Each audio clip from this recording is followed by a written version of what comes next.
नमस्कार. मालिकेच्या आजच्या भागामध्ये आपल्याला पाहायला मिळणार आहे की फायनली सर्वांच्या समोर आता युग फर्स्ट सेमिस्टरला MBAच्या फर्स्ट सेमिस्टरला फेल झाल्याचं सत्य आणण्याचं रम्या आणि वसूने ठरवलेलं असतं आणि त्यांनी ते कांडही सुरू केलेलं असतं. त्या पद्धतीनं त्यांचं कारस्थान चाललेलं असतं. आता सगळ्यांच्या समोर तर आलंय युग हा फर्स्ट सेमिस्टरला फेल झालाय. तेव्हा युगला विचारत असतो तो म्हणजे पार्थ म्हणतो की तू फेल का झालास, तू नापास कसा झालास ते सांग, तू अभ्यास केला नाहीस ना आणि घरात कोणाला का सांगितलं नाही, असे प्रश्न पार्थ त्याला विचारत असतो. तेव्हा मात्र युग शांत असतो. मग रम्यामध्ये तोंड खुपसायला येते आणि ती बोलत असते की आपल्याला माहित नसलं तरी नंदिनीला सगळं माहिती होतं. कसे त्यांना लपवालपी करायची सवयच आहे, अशा भाषेत ती बोलत असते. तेव्हा मात्र काव्याला खूप राग येतो आणि काव्या म्हणते की बस झालं, असले लपवालपी करायचे संस्कार देशमुख मोहितेंच्या मुलीवर नाहीयेत, लक्षात ठेवायचं, असं बोलते. आणि तेव्हा मात्र इकडे आता शिट्ट्या वाजलेल्या असतात आणि कळायचं बंद झालेलं असतं ते म्हणजे रम्याला. कारण काव्या अजिबात ऐकून घेत नसती, तिला तोड उत्तर देत असते आणि तिला गप्प करत असते की ही गोष्ट कायमस्वरूपी लक्षात ठेवायची. हे काय तुझं जे काय चाललेलं आहे ना ते मला अजिबात पटलेलं नाही, अशा पद्धतीनं ती बोलत असते आणि सांगत असते की आमच्यावर आरोप करायचे नाही. कारण नंदिनीला युग हा फेल झालेला आहे ही गोष्ट माहितीच नव्हती. युगने ही गोष्ट नंदिनीला सांगितलीच नव्हती, तर नंदिनीला कशी समजणार होती. आता इकडे काव्याने नंदिनीची बाजू घेतलेली आहे, तर पार्थला सुद्धा राग आलेला असतो आणि पार्थ भयानक असा चिडलेला आहे. पार्थ म्हणत असो की बास, अजिबात यापुढे ऐकून घेतलं जाणार नाही, सगळ्यांनी शांत राहायचं आहे, असं म्हणत पार्थ ओरडत असतो आणि सगळ्यांचीच म्हणजे रम्याची स्पेशली बोलती बंद करतो. कारण काव्यावरती आरोप करायला तिनं सुरुवात केलेली असते. तर आजच्या भागाच्या रिव्ह्यूला आपण सुरुवात करूया. पार्थ म्हणत असतो की हे घड्याळ जे आहे ते आपल्या नाडीवरती चालतं, म्हणजे नाडीचे जे ठोके असतात त्याच्यावरती चालतं. काव्याच्या हातात तो घड्याळ घालत असतो आणि म्हणत असतो हे बघा चालू झालं. तेव्हा काव्या पण पार्थकडे पाहत राहते. काव्या म्हणत असते की हो. पार्थ म्हणतो ज्या दिवशी हे घड्याळ बंद पडेल त्या दिवशी समजायचं माझ्या नाडीचे ठोके बंद पडलेले आहेत. हे ऐकल्यानंतर इकडे काव्या आणि पार्थ एकमेकांकडे पाहत असतात. पार्थ म्हणत असतो की लक्षात येतंय ना. काव्या म्हणत असते की असं नका बोलू. आणि मग काव्या पार्थच्या तोंडावरती तिथे हात ठेवते. तिला वाईट वाटतं की पार्थ अशी निर्वाणीची भाषा बोलत आहे, तिला त्रास होत असतो, म्हणून तिने हे केलेलं आहे. तेव्हा मात्र पार्थ म्हणत असतो की ठीक आहे, जे खरं आहे ते तुम्हाला सांगितलेलं आहे. अशा पद्धतीने गोष्टी घडलेल्या असतात.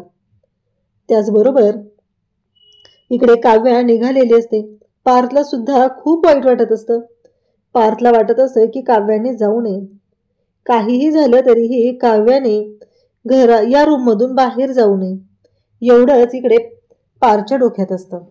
वसू फोनवर बोलत असते. मी जे सांगितलेलं आहे तो प्लॅन व्यवस्थित चालू आहे ना, काही प्रॉब्लेम तर नाही ना, असं वसू सांगत असते. उद्याच्या उद्या हे सगळं झालं पाहिजे, ह्या 2 दिवसामध्ये तो बॉम्ब फोडायचा आहे असं लक्षात ठेवा, असं बोलणं चालू असतं. तेव्हा मात्र इकडे वसू हे सगळं बोलत आहे आणि रम्या तिथून येते आणि म्हणते की काय चाललंय तुझं आई, तू मला का कळू देत नाहीये तुझा काय प्लॅन चालू आहे, असं बोलत आहे. तेव्हा मात्र ती म्हणत असते की हो कळेल, फक्त ह्यावेळेस मी काय केलंय माहितीये का, जास्त बोबाटा करायचा नाही असं ठरवलेलं आहे. काय होतं माहितीये का, मी बोबाटा केला ना की मीच प्रॉब्लेममध्ये येते, त्याच्यामुळं मी यावेळेस ठरवले की शांततेत सगळं काम करायचं. एकदा का आपला जो प्लॅन आहे तो व्यवस्थित झाला की मगच सगळ्या गोष्टी होणार आहेत, असं बोलणं चाललेलं असतं. तेव्हा मात्र ह्या गोष्टी जेव्हा घडत आहेत त्याच वेळी रम्या म्हणत असते पण तू कधी सांगणार आहे, तुला माझ्यावर पण विश्वास नाहीये का मला पण काही सांगायचं नाहीये तुला, असं बोलत आहे. आणि त्याचबरोबर या सगळ्या गोष्टी जेव्हा घडत असतात तेव्हा मात्र इकडे रम्या म्हणत असते की आई तू असंच करते, मला एकतर कळत नाहीये की त्या युगच्या रिझल्टचं नक्की काय करायचं आहे ते मला सुचत नाहीये, आणि तुझं हे सगळं काय चाललेलं असतं, तू असं का वागत असते, असं बोलणं दोघींमध्ये चाललेलं आहे. तेव्हा रम्याला ती म्हणत असते की बघूया उद्याच आपण युगच्या रिझल्टचा बॉम्ब फोडूया सगळ्यांच्या समोर, मग कळेल युगला काय होणार आहे पुढं, असं सांगत आहे. तेव्हा मात्र इकडे आता युग त्याचबरोबर युगबद्दल बोलणं चालू आहे आणि रम्या आणि वसूने आता प्लॅन केलेला आहे की युगला आपण या सगळ्यातून आता बाहेर काढायचं आहे, म्हणजे युगचं जे सत्य आहे ते सर्वांच्या समोर आणायचं आहे असं त्यांचं ठरलेलं असतं. आणि त्या पद्धतीने दोघीही बोलत असतात. दोघींचंही चाललेलं आहे की युगच्या बाबतीत काहीतरी असं घडलं पाहिजे की घरामध्ये चांगला बॉम्ब फुटला पाहिजे असं बोलणं चालू आहे. वसू म्हणत असते की उद्याच बघ कशी मजा येणार आहे ते, असं वसू सांगत असते. आणि त्याच वेळी घडतं असं की आता काव्या रूममध्ये आलेली आहे. तिचं जे साहित्य, तिच्याकडे जे असलेलं मॉइश्चरायझर वगैरे या सगळ्या गोष्टी ज्या आहेत त्या काव्या पाहत असते. मागच्या वेळेस तिने युगशी ज्या पद्धतीने बोललेली असते, युगला ते मॉइश्चरायझर लावायला दिलेलं असतं, हे सगळं काव्याला आठवत असतं. आणि त्याचबरोबर काव्या इकडे कासावीस होत असते पार्थसाठी, आणि पार्थसुद्धा तेवढाच कासावीस होत आहे काव्यासाठी. त्यालासुद्धा काव्याची खूप आठवण येत असते आणि काव्याबद्दल त्याच्या डोक्यात हे सगळं चालू असतं. त्याला वाईट वाटत असतं की काव्या असं सोडून जायला नको होतं काव्याने. काव्यासुद्धा इकडे आलेली आहे, तिच्या पर्समधलं साहित्य, तिच्या बॅगेतलं साहित्य बघत आहे. तेव्हा तिला आठवतं की तिचे रीडिंग स्पेक्स हे फुटलेले होते. आणि तेव्हा मात्र ती पार्थला म्हणालेली असते ते दुरुस्त करून आणले असते ना तर हे एवढं करायची गरज नसती पडली, मदत झाली असती मला. मग काव्याला आठवतं की खरंच पार्थने तिचे स्पेक्स दुरुस्त करून आणलेले असतात. पार्थ आता रूममध्ये असतो. पार्थ म्हणत असतो की अहो पण एका बेडवर कसं झोपायचं आपण. तेव्हा काव्या म्हणालेली असते की अहो काय प्रॉब्लेम आहे एका बेडवर आपल्याला झोपायला, मला सांगा. तो म्हणत असतो की तुम्हाला माझ्या घोरण्याचा त्रास होईल. तेव्हा काव्या म्हणत असते की नाही होणार मला तुमच्या घोरण्याचा त्रास, कारण मी तुमच्या बाजूला तोंड करून झोपणारच नाहीये, मी इकडे डोकं करणार आहे, त्यामुळं तुमच्या घोरण्याचा त्रास कसा होईल मला, असं काव्या पार्थला सांगत असते. तेव्हा मात्र इकडे पार्थ म्हणत असतो काय बोलताय तुम्ही, आणि मग दोघंही बेडवरती त्या पद्धतीने झोपलेले असतात. इकडे काव्याला आठवत असतं की पार्थ हा कुडकुडत आहे थंडीने, त्यासाठी ती एसीचा रिमोट शोधू लागते आणि मग तिला टेम्परेचर मेंटेन करायचं असतं. हे सगळं चाललेलं असतं. आणि तेव्हा मात्र या सगळ्या गोष्टी जेव्हा घडत आहेत त्याच वेळेस नेमकं इकडे काव्याला सगळं आठवत असतं. काव्याच्या डोक्यावर हात ठेवून पार्थ झोपलेला असतो, त्यामुळं काव्याचा हात अवघडलेला असतो. इथपासूनच्या सगळ्या गोष्टी अगदी व्यवस्थित अशा लक्षात असतात. आणि काव्याला ते घड्याळ आठवतं. ते घड्याळ ती हातात घेते. तिला वाईट वाटलेलं असतं की पार्थने असं बोलायला नको होतं. हे घड्याळ बंद पडलं की माझी नाडी बंद पडलेली असणार आहे, म्हणजे मी संपलेलं असणार आहे, अशा पद्धतीने तो बोललेला असतो. त्यामुळं काव्या मात्र त्याच्याकडे पाहत असते. इकडे पारच्या हातात सुद्धा ते घड्याळ असतं, तो सुद्धा पाहत असतो. पण अचानक काव्याने हा निर्णय घेतलेला असतो. कोणालाच कळत नसतं की हा निर्णय का घेतलेला आहे, याच्या मागे काय कारण आहे, हा प्रश्न मात्र सगळ्यांच्या पुढे असतो. काव्या मात्र शांतपणे आता रूममध्ये आलेली आहे. अभ्यास करायचा आहे हे कारण तिने पार्थला सांगितलंय, पण खरं कारण हे आहे ते म्हणजे मानिनीने तिच्यावरती केलेले आरोप. ती कोणालाच सांगू शकत नाहीये की हे सगळं काय घडतंय, या सगळ्या गोष्टी काय करावं लागेल हे लक्षातच तिच्या येत नसतं. काव्या मात्र रडत असते, झोपत असते, पण तिला झोप येत नसते. तिच्या डोळ्यातून पाणी येत असतं.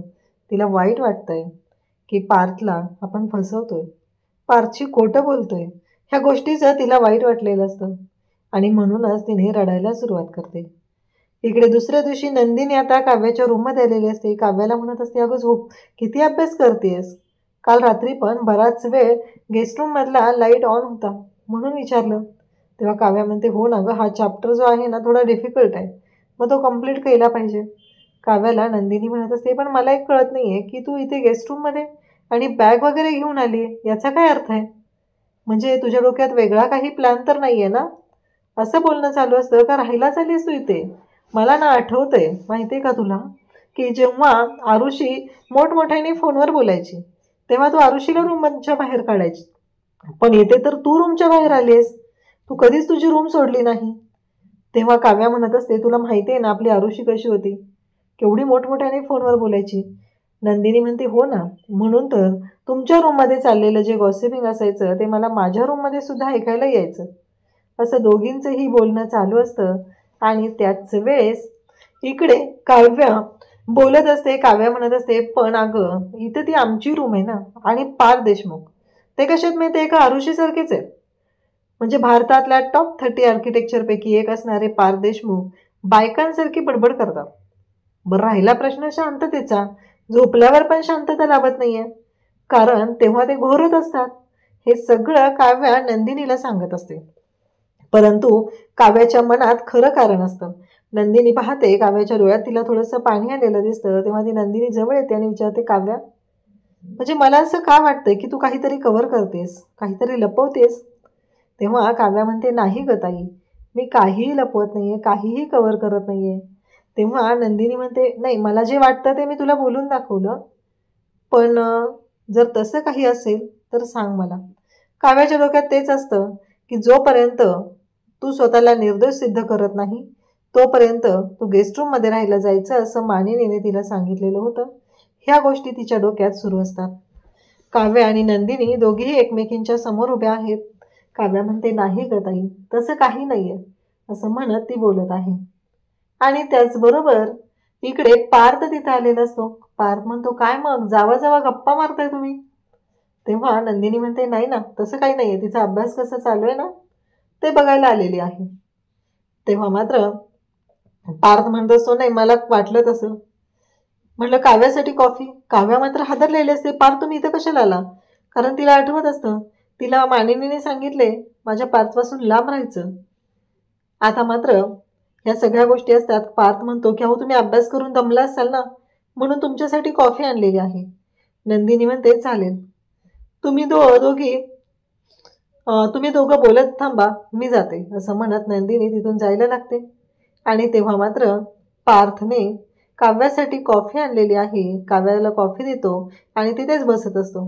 तेव्हा काव्या म्हणते, नाही नाही, तुम्ही जा, मी आवरून येते.